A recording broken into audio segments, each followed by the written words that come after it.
I am going to explain LingvisPlay. I think Minna did a very good job on explaining how Yle Kielikoulu, Yle Språkskola, is working. So I will not go into those things that she covered, but just to give you some background on LingvisPlay and Språkkraft as an organization. So we were founded in 2015, and if I can have the next picture. Does it work? No, it doesn't. Let's see here. I think you could. It's probably just not active. Yeah, there. Oh, there we go. Very good. Okay, so basically there was a history. So both Henrik and me, we had been working, almost 15 years with digital language learning before. So this was in 2004. We had there was a project with medical doctors and nurses that came to Sweden as refugees and migrants and could not work. A language was, and education was, and validation was the problem. So we found out that there was a new service, like an internet service that explained different procedures and explained like different medical situations online, like a guide for health.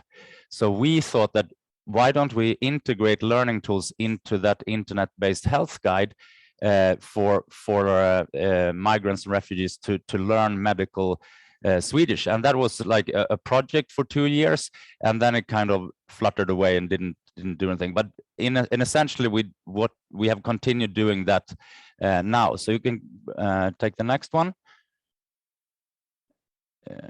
Does it work? Yeah, it does. Okay.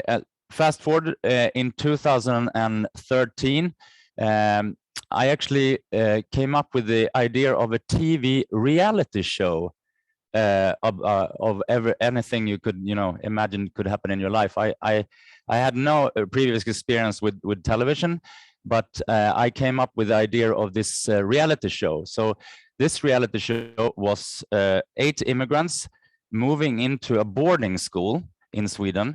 And the concept of boarding school in Sweden is very different because there's like 3 boarding schools, and it's only the super rich people children go to these boarding schools. So this was kind of a contrast. So these refugees and migrants came into this boarding school, and then they had 2 super good teachers, and they had a lot of education and technology. And that education and technology we were part of creating in this TV series. And the result was really good. So that was before we started Språkkraft. So in 2015, you know that we had a lot of influx of refugees coming to Sweden, and we thought that we need to get this kind of technology out to help these people. But during those 15 years, we had a lot of, we didn't get a lot of interest from formal education. So what we decided to do is that we saw these refugees fleeing through Europe with a smartphone in the hand. We knew that they were digital. So we thought that let's give this away for free, but don't go through formal education, but give it directly to the refugees and the migrants. So we reached them through digital marketing, like any other mobile game like Candy Crush or whatever. So that's how we reach our users. Okay, next one. Okay, so what we are trying to do is to lower the threshold for migrants to start consuming media on a wide definition of media, to move from just consuming media in their mother tongue to start to consume media in your new language. So next one. Okay, so this is a picture to complement what has been done in Finland. So we have been working in Sweden for now 6 years. So that slide is dated, and we reached over 500,000 of refugees and migrants in Sweden over these 5-6 years. That is about 25% penetration in the target group of migrants. You have like 2 million migrants in Sweden, and of course there are many migrants that speak perfect Swedish and don't need our service at all. So I think we have a very good share of them. And these are 3 different applications. So SVT LangaugePlay is like Yle Kielikulo, but for SVT. We have Utbildningsradion, which is educational programming. And then we have our own app. And our own app is called the Reading Coach, or Läs Coach. And that is a bit special because it aggregates a lot of different types of media, not only television. So we can take the next. Yeah. Okay, I will not go into detail here, but so this has like YouTube channels. So there's a lot of informal language learning teachers that, you know, publish them speaking slow Swedish, for instance, on YouTube. So we aggregate these kind of YouTube channels with the same kind of language support that we have in SVT Språkkraft and Yle Kielikulo. We also have some special animated videos that we have actually created ourselves in a special tool together with people that, for instance, we had like one workshop with salespeople. So they created like animated videos of sales situation in simple Swedish, okay, in this animation tool, and then we distribute it in this application.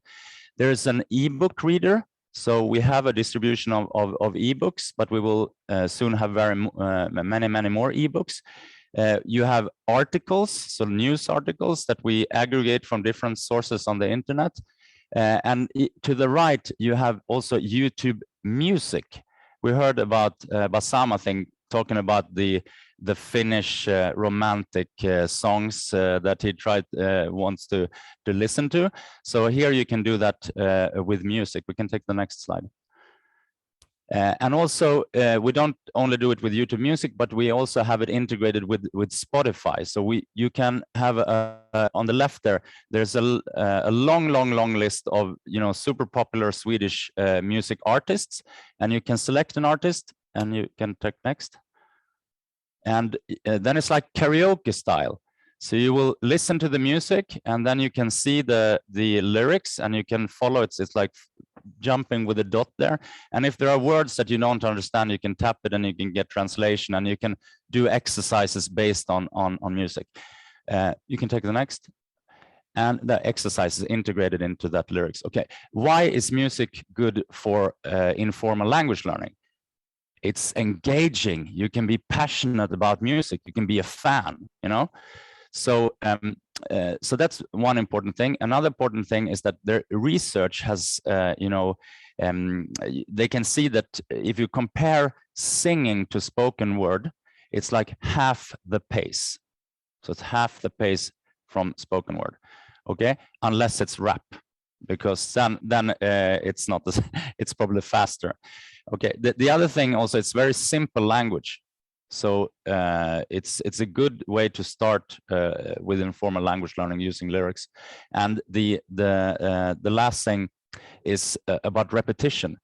There's very few texts which you would accept having the same phrase or the same word come back like 15 times, you know, in the text. You would think, what is this kind of text? But with the music, it's perfect naturally that you have a refrain and it's a repetition, and you can sing along with it. If you didn't get it right on the first refrain, you can get it right on the next. Okay, so it's very super good for that. Okay, next. Okay, Språkkraft was a really stupid name to have when you win this kind of Oscars for European public service television. No one can pronounce Språkkraft. So we decided after 5 years now to create a foundation to take this concept internationally. So the foundation is called Lingvis Foundation, and Lingvis we hope is a bit easier to understand. That's why we call the concept LingvisPlay from now on. Okay, next. Okay, so that was very briefly. I had a few more slides that would sort of fill in the gaps after Minna's presentation, but I didn't have to fill in those gaps, so that was good. Thank you very much. I'm open for questions if you have any on my presentation. Henrik, do we have any in the chat? Clear. I explained everything, and all gaps are good or not. Good. Thank you.